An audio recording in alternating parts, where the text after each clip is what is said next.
नमस्कार, आप देख रहे हैं इंडिया टीवी। आपके साथ मैं हूं पंकज भार्गव। 2000 का नोट यह सबसे नया पॉलिटिकल प्रयोग है। 24 में क्या होगा अभी से नोट कर लीजिए। 2000 के नाम पर वोटबंदी शुरू हो गई है। आज राहुल गांधी ने, प्रियंका गांधी ने सारे मोदी विरोधी नेताओं को एक मंच पर बुलवाया।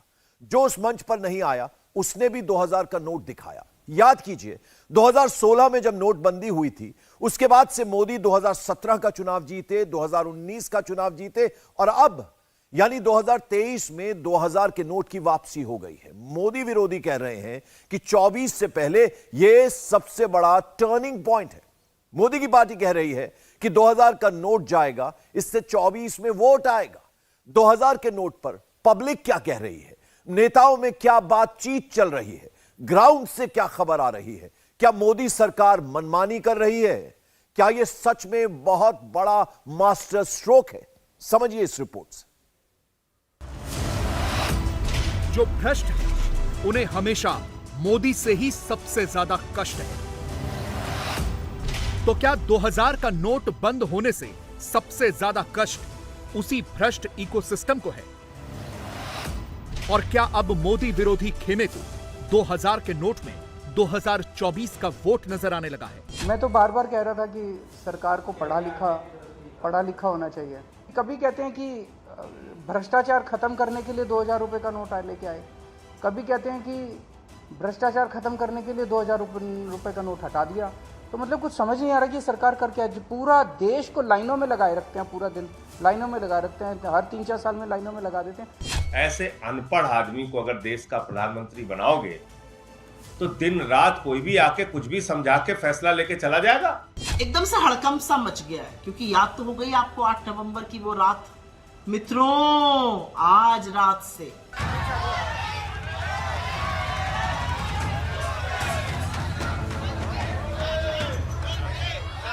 जिस वक्त मोदी G7 लीडर्स समिट के लिए जापान में थे, इंडिया को रिप्रेजेंट कर रहे थे, उस वक्त हिंदुस्तान में बैठे मोदी के दुश्मन प्रधानमंत्री को डेंट लगाने वाली स्क्रिप्ट लिख रहे थे।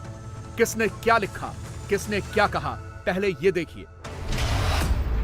2000 का नोट बंद क्या हुआ, सबसे ज्यादा तकलीफ मोदी के विरोधियों को हुई। अलग अलग टाइमलाइन पर हॉरर स्टोरी दिखने लगी। कांग्रेस की टाइमलाइन पर आरआईपी वाले पोस्टर्स घूमने लगे।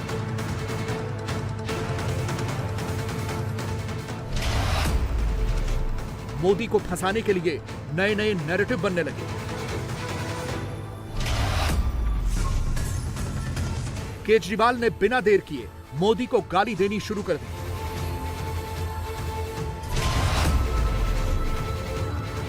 केजरीवाल की पार्टी तानाशाह वाला टेक्स्ट फिट करके बैठ गई।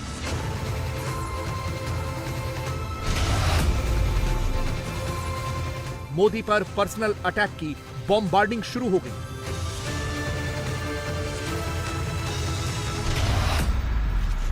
दो हजार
मोदी के सामने दिल्ली के सीएम को खड़ा कर दिया, प्रधानमंत्री को नॉनस्टॉप गाली देना शुरू कर दिया।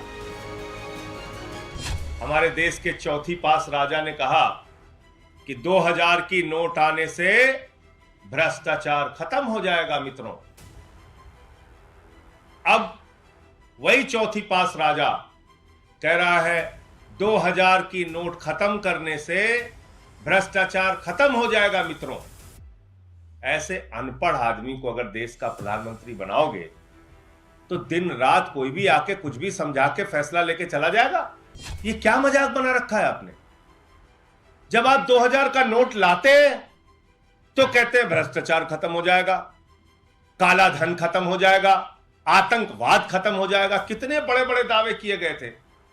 इस देश की जनता को मूर्ख समझ रखा है क्या भाई? मोदी जी कह रहे हैं मित्रों, जितना घर में 2-2 हजार का नोट रखे हो सब हमारे बैंक में जमा कर दीजिए। हमारा मित्र जो है अडानी, वो लाखों करोड़ के घाटे में चल रहा है, उसको बैंक से उठा के कर्जा देना है। यही है और क्या है। तो ऐसा अनपढ़, मूर्ख, गैर पढ़ा लिखा आदमी अगर देश का प्रधानमंत्री होगा, कब क्या करेगा आपको पता नहीं चलेगा। एक बंदर के अस्तूरे की कहानी मैंने बचपन में सुनी थी। वो पहले राइट में अस्तूरा मारता है, फिर लेफ्ट में अस्तूरा मारता है, फिर सीधे अस्तूरा मार लेता है। तो बंदर के हाथ में अस्तूरे वाली कहानी है, सीधे मार लिया उन्होंने। मोदी के विरोधी तो देश के चारों कोनों में हैं, लेकिन उन सारे विरोधियों के दुश्मन नंबर 1 मोदी ही हैं। तभी तो 2000 के नोट के बैन वाले फैसले पर सबने एक ही लाइन लेंथ पकड़ी, सबको नोट में वोट दिखा।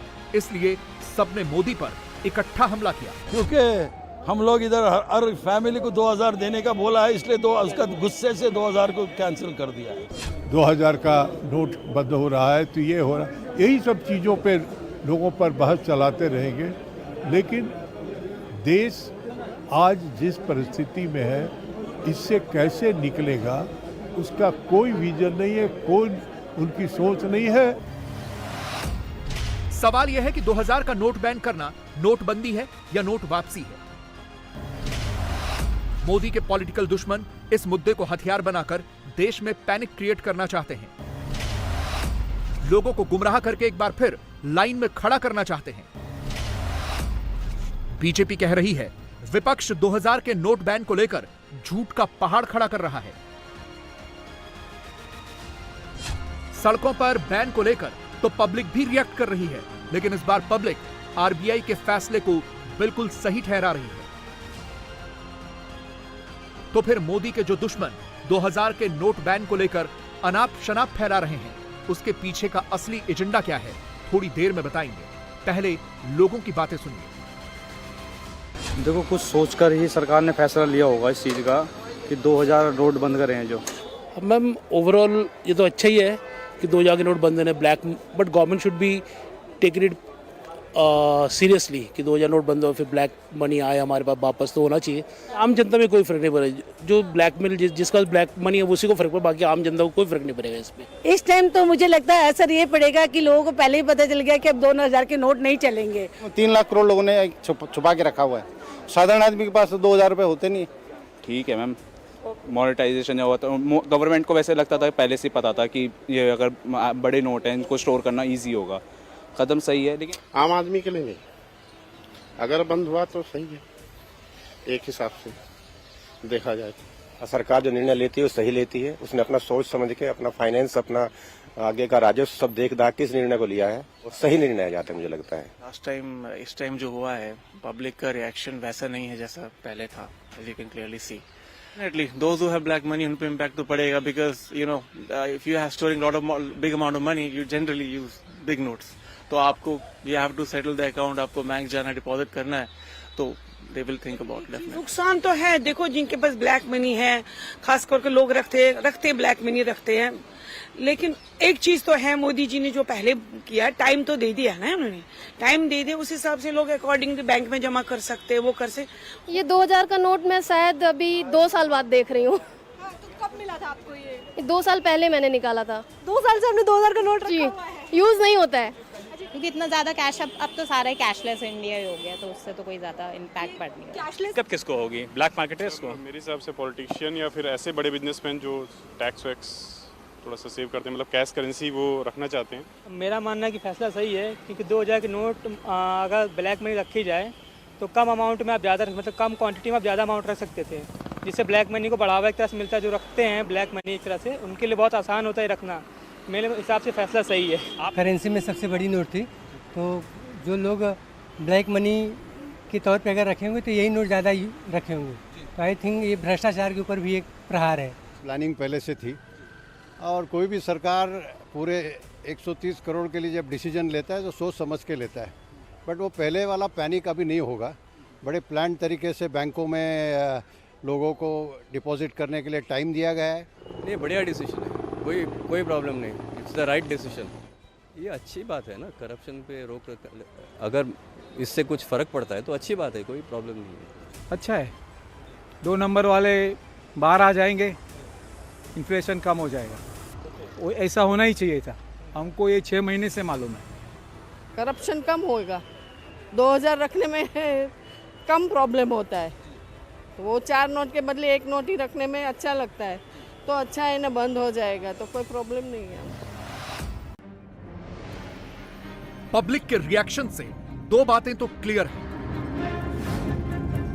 नंबर 1, 2000 का नोट काफी समय से सर्कुलेशन में नहीं था, इसलिए इसे बंद करने का फैसला बिल्कुल सही है। और नंबर 2, जिन लोगों ने 2000 के नोटों की गड्डियां अपने गोदाम में छिपा रखी हैं, अब उनकी शामत आने वाली है। हाल ही में खत्म हुए कर्नाटक चुनाव के दौरान भी ऐसे कई सारे वीडियो सोशल मीडिया पर वायरल हुए थे, जिसमें कांग्रेस पार्टी के नेताओं पर आरोप लगा कि उन्होंने वोट के लिए कैश बांटा। और यह भी कोई संयोग नहीं हो सकता कि आरबीआई शुक्रवार को 2000 रुपए का नोट बंद करने की बात कहती है और अगले ही दिन अखबार के फ्रंट पेज पर यह खबर छप जाती है कि राजस्थान में सचिवालय से 25 कदम की दूरी पर बंद अलमारी में खजाना मिला। तस्वीर आपके सामने है। 2000 और 500 के कई बंडल पकड़े गए। जयपुर में भ्रष्टाचार के बेसमेंट में 2000 रुपए के 10 या 20 नहीं, पूरे 7,298 नोट मिले हैं। यानी कैलकुलेशन करें तो रकम हो जाती है 1,45,96,000 रुपए। तो क्या मोदी विरोधी इकोसिस्टम 2000 का नोट बैन होने पर इसीलिए मोदी को नॉनस्टॉप कोस रहा है? और क्या इसीलिए जो भ्रष्ट हैं उन्हें इतना कष्ट हो रहा है कि मोदी ने तो ब्लैक मनी पर एक और सर्जिकल स्ट्राइक कर दी? मैं एक क्वेश्चन उस वक्त से पूछ रहा हूं जब नोटबंदी हुई थी, और आज तक मुझे समझ नहीं आया। आपने 500 का नोट बंद किया, 1000 का बंद किया, तो बड़ा नोट होता है 2000 करोड़ का, जिससे ज़्यादा ब्लैक मनी जनरेट होती है। आपने उसको कैसे मार्केट में फेंका? ये अभी तक जवाब नहीं आया है एनडीए गवर्नमेंट की तरफ से, प्रधानमंत्री की तरफ से नहीं आया जवाब कि जब 500 बंद किया, 1000 बंद किया, 2000 नोट आए क्यों मार्केट के अंदर? समझ के परे था। अब आपने फैसला किया है और 30 सितंबर तक का किया है, ये समझ में आने वाली बात है। तो इस बार का प्रोसेस आप कह रहे हैं ठीक है? नहीं, यही पर होता है, पहले भी यही हुआ प्रोसेस, परंतु मैं ये पूछना चाहूँगा इसमें क्या राज था? 500 का 1000 का नोट बंद करके आप 2000 का नोट लाए क्यों मार्केट के अंदर? इसका सवाल का जवाब दे सरकार। शनिवार को एंटी मोदी मोर्चे के हैंडल से 2000 के नोट बैन को इतना बड़ा मुद्दा बनाया गया कि नोटबंदी टेक्स्ट टॉप ट्रेंड करने लगा। बार बार यही नैरेटिव पुश करने की कोशिश की गई कि मोदी ने एक बार फिर बहुत बड़ी मिस्टेक कर दी, मोदी की सारी नीतियां फेल हो गई। एकदम से ऐसा लगता है कि 8 नवंबर 2016 का वो जो भूत है वो दोबारा से खौफ खिलाने आ गया है। मित्रों, आज रात से कर्नाटक की हार के बाद ही क्लीनिंग याद आई, पहले नहीं आई थी। 2016 से अभी तक जनरल इलेक्शन भी हो गया, तमाम राज्यों के भी चुनाव हो गए, क्या हुआ? एकदम से ऐसा क्या हुआ? पहले जो डिमोनेटाइजेशन हुआ था उसका इम्पैक्ट सच में क्या हुआ? अभी भी अगर आप देखें तो ये जो कल की नोटबंदी हुई है, इस पे आरबीआई ने तो कुछ स्पष्टीकरण देना चाहिए, क्योंकि जागतिक जो इकोनॉमिस्ट है उनके साथ थोड़ी चर्चा होनी चाहिए कि हमारा देश लेके कहाँ जाना चाहते हो, इसमें एक एंड गेम क्या है। लेकिन मोदी विरोधी मोर्चे के सारे दावे झूठे हैं। सच तो यह है कि 2000 रुपए के नोट बैन करने का इशारा प्रधानमंत्री ने नोटबंदी 1.0 में ही कर दिया था। मोदी ने उस वक्त ही कह दिया था कि अधिक मूल्यों के नोटों का एक हिस्सा एक तय समय सीमा तक ही होगा। 2014 में रिजर्व बैंक ने 5,000 और 10,000 रुपए के करेंसी नोट का प्रस्ताव सरकार को भेजा था, जिसे हमारी सरकार ने विचार विमर्श के बाद अस्वीकार कर दिया था। अब इस पूरी प्रक्रिया में रिजर्व बैंक द्वारा 2,000 रुपए के नए नोट के प्रस्ताव को स्वीकार किया गया है। पूरी तरह से नए तौर पर डिजाइन किए गए 500 रुपए और 2,000 रुपए के नए नोट, नए करेंसी नोट अब सर्कुलेशन में लाया जाएगा।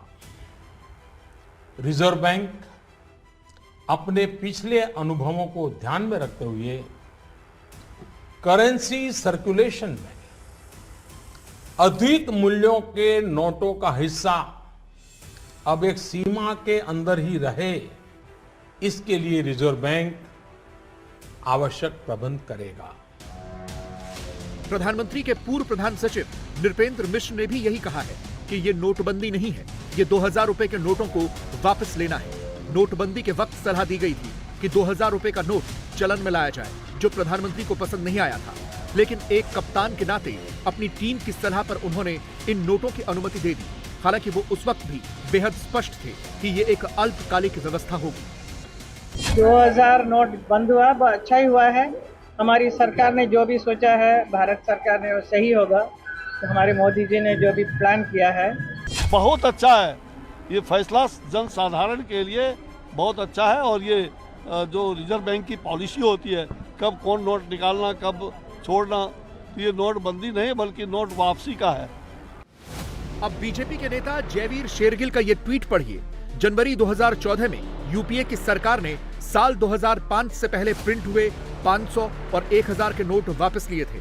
तब कांग्रेस ने ताली बजाई थी। और आज मोदी सरकार ने जब 2,000 के नोट वापस लिए, वो भी ये कहते हुए कि ये लीगल टेंडर है, तो कांग्रेस इसे देश के लिए डिजास्टर बता रही है। नोट करने वाली बात यह है कि एनडीए से अलग होने वाले चंद्रबाबू नायडू इसे बिल्कुल सही फैसला ठहरा रहे हैं। वो 14 मई को भी बैन वाली बात दोहरा चुके हैं। Now I am promoting one more concept. Abolish 500 rupees, 1,000 rupees, 2,000 rupees. Then no money laundering, no hoarding of cash and also wealth, and also no distribution of money for voters. That is the biggest corruption in India, and bribing the voters. Then you can see the economy. 2000 का note वापस लेने का समर्थन करने वालों में सिर्फ चंद्रबाबू नायडू का नाम नहीं है। इसमें झारखंड के वित्त मंत्री भी हैं, जो इस बैन का समर्थन कर रहे हैं और कह रहे हैं कि इससे भ्रष्ट तंत्र पर चोट लगेगी। अभी 2000 नोट को सर्कुलेशन से हटाया जा रहा है। मैं ये कहूंगा कि ये नोट जो है 2000 का गरीबों के पास तो नहीं है, अपर मिडिल क्लास के पास होगा या उसके ऊपर के लोगों को तो बहुत होगा। बैंक में जाता हूँ, एक आध बार मौला भाई कि 2000 का नोट दे दीजिए, हमको कहाँ ढो के ले जाएंगे। अपना पैसा निकालता हूँ, वो बोले कि अब सर्कुलेशन में नहीं है, हमारे पास में नहीं आ रहा। तो नहीं आ रहा था, लोग छिपा कर रखे हुए थे, तो इसको निकालना जरूरी है। इससे पहले बीजेपी के सांसद निशिकांत दुबे ने तो दिसंबर 2022 में ही हिंट दे दिया था कि कुछ महीनों बाद ही 2000 का नोट इतिहास बनने वाला है। यानी जो लोग मोदी पर बिना सोचे समझे फैसला लेने का आरोप लगा रहे हैं, अब वो खुद झूठे साबित होते चले जा रहे हैं। आरबीआई यदि कोई प्रपोजल लेकर आता है कि यदि आपको टेरर को खत्म करना है, आर्म्स और ड्रग्स के मनी को खत्म करना है, फेक करेंसी को खत्म करना है, ब्लैक मनी को खत्म करना है, तो उसके लिए रास्ता डिमोनेटाइजेशन है।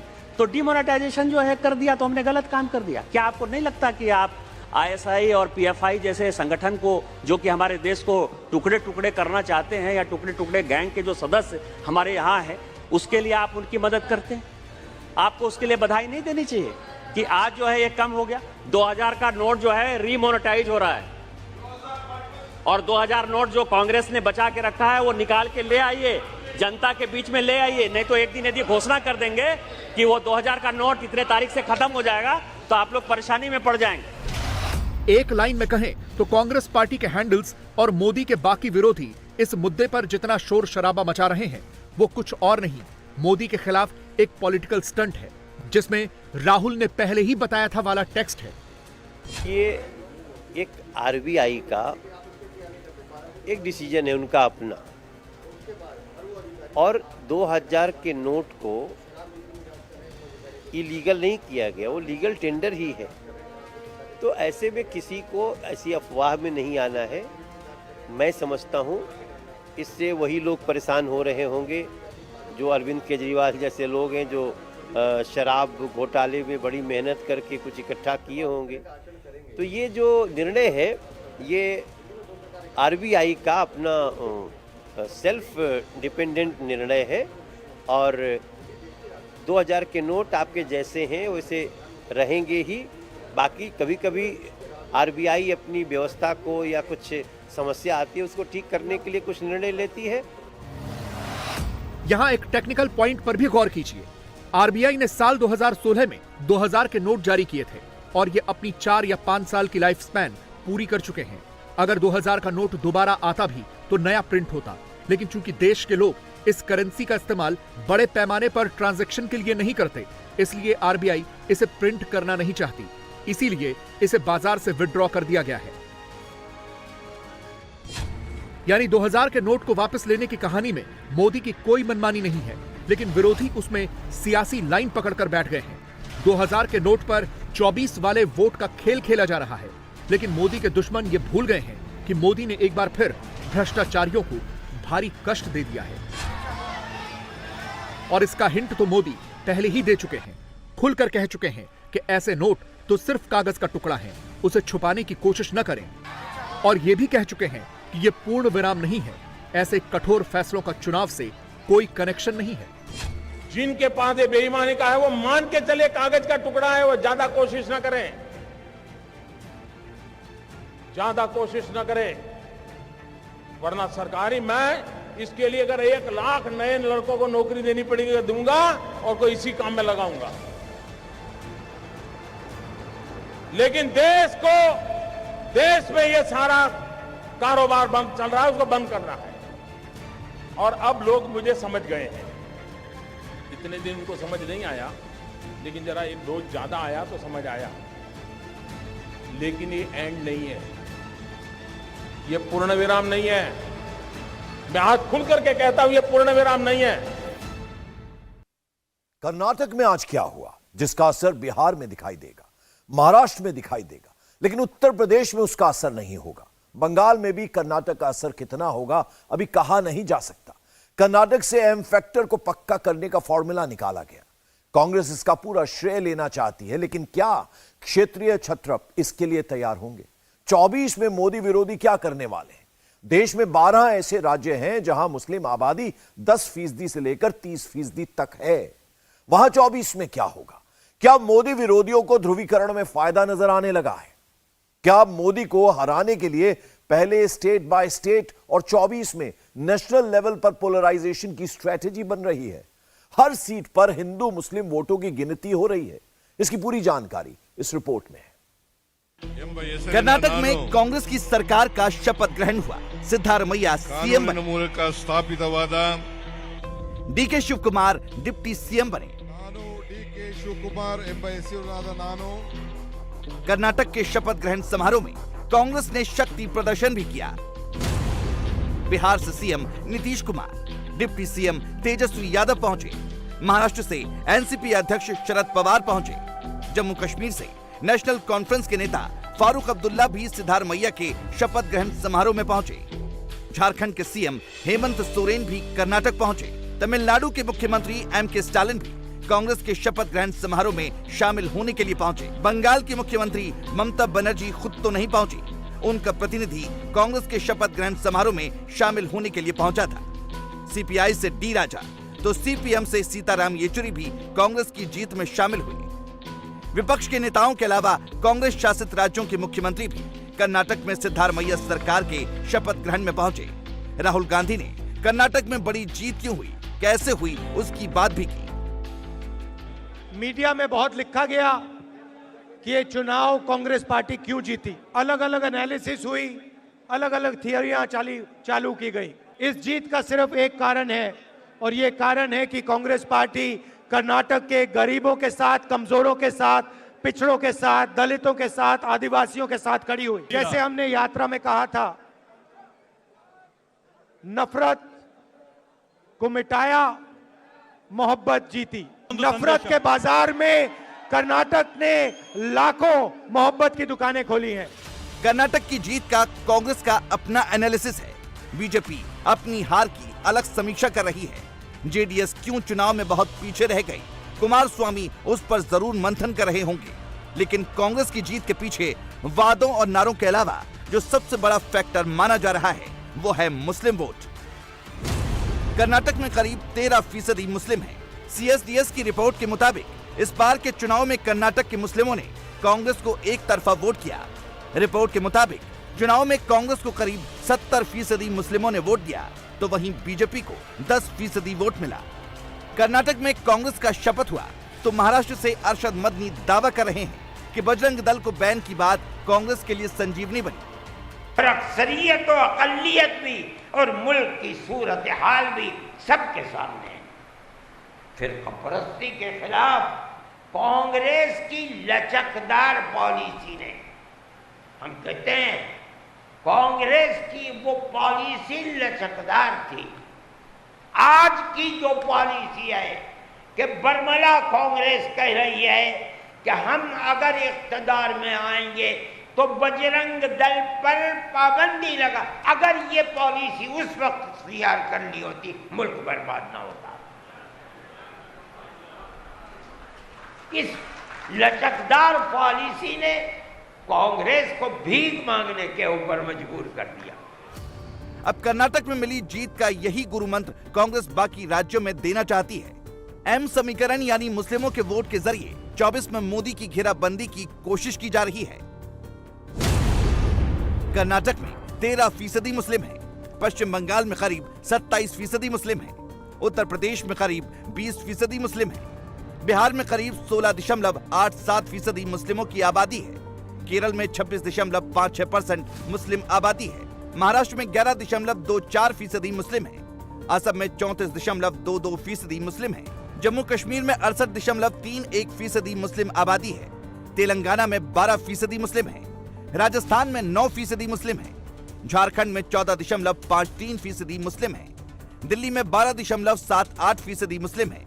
देश के 12 राज्य और केंद्र शासित राज्यों में 10% से लेकर 68% तक मुस्लिम आबादी है। 12 में से 3 राज्यों में बीजेपी और बीजेपी गठबंधन की सरकार है, जबकि 8 राज्यों में गैर बीजेपी सरकार है। जम्मू कश्मीर में फिलहाल राष्ट्रपति शासन है।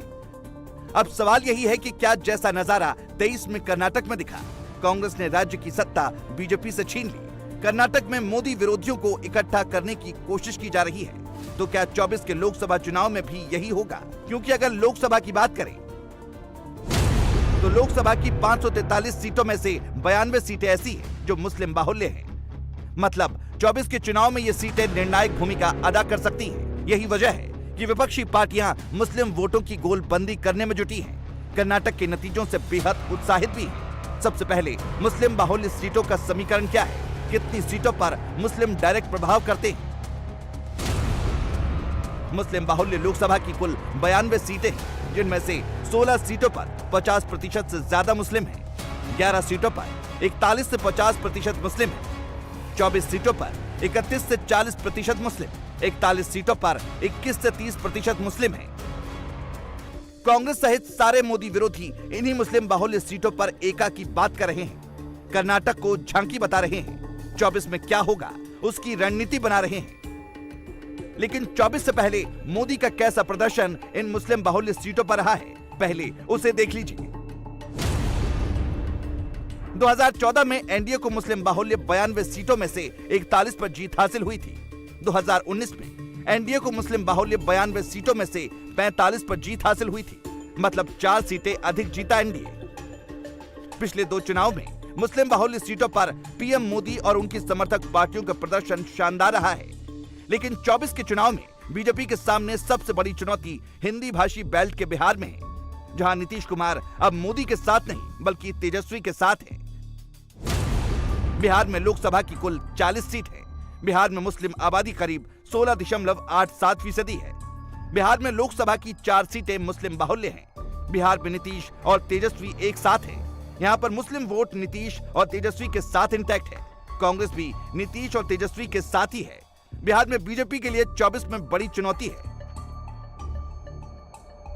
दावे के साथ कहनी चाहिए हम सबके वोट को लेने के लिए हम तरह हिंदुओं के वोट के ऊपर नहीं हुकूमत करेंगे, ये बात आनी चाहिए। बीजेपी को वोट देगा। ये दूसरी बात, अगर बीजेपी का तर्ज अमल ये होगा जो मैं कह रहा हूँ, मुसलमान वोट देगा बीजेपी को।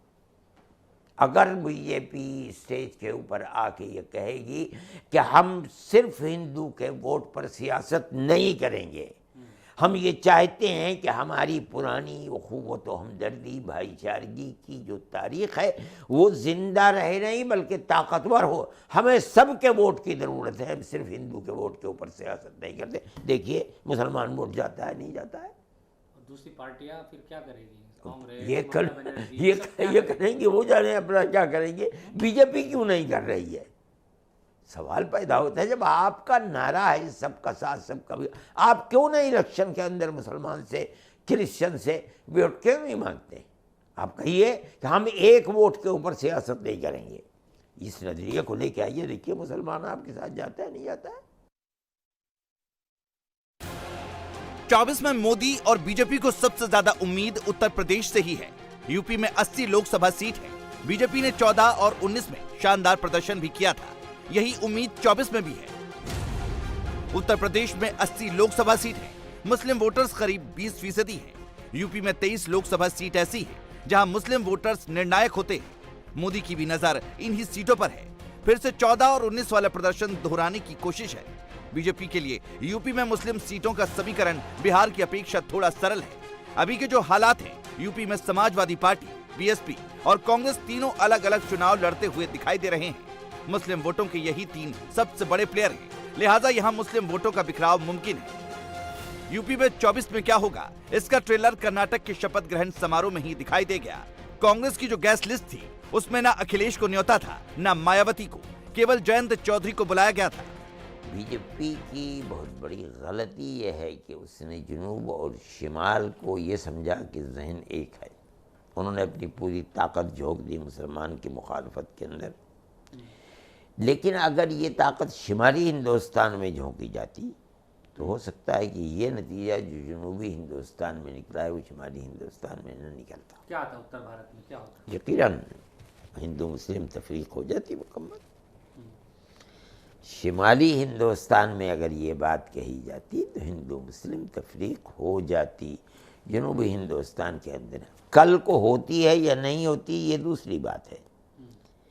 लेकिन मुल्क के हालात जिधर चल रहे हैं, गुर्बत और इफलास और तबाही, कल को क्या होता है मैं नहीं कह सकता हूँ। लेकिन बीजेपी तो कहती है सबका साथ सबका विकास, ये सब सबका कहते, विश्वास, ये कहने की तमाम नारे हैं। ये तो जनूबी हिंद के अंदर इलेक्शन के अंदर आपने देखा क्या सबका साथ सबका विकास था।